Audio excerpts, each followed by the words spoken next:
odkazem od zaměstnavatele pole.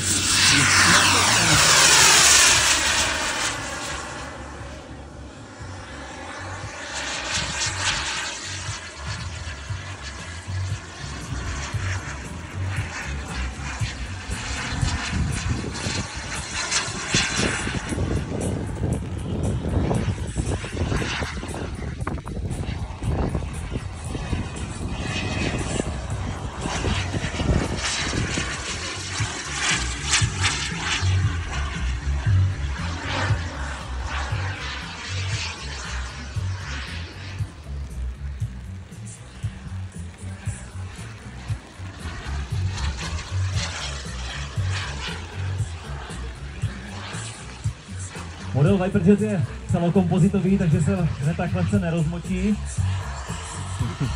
A nějaké ty kapičky vody, které proletí motorem,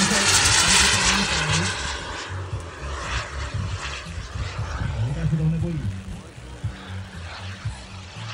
Když jsem říkal, že to je takový model, aby se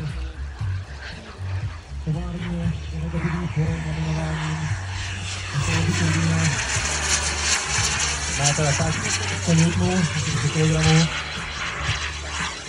A jako palivo používá kerosin, letecký petrolej. Turbíny mají to vybaveny celkem složitou elektronikou. Tím malým palivním počítačem, který sleduje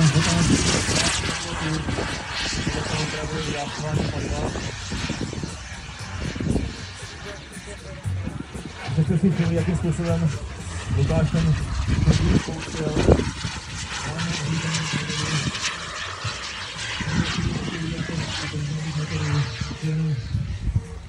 Přepne tlačítko na vysílači, počká a všechno ostatní za něj zařídí ten palivní počítač. Jety, to je taková královská kategorie, něco jako Formule 1 mezi modeláři, protože jenom cena těch samotných pohonných jednotek, těch turbín, se počítá řadově v desítkách tisíc korun.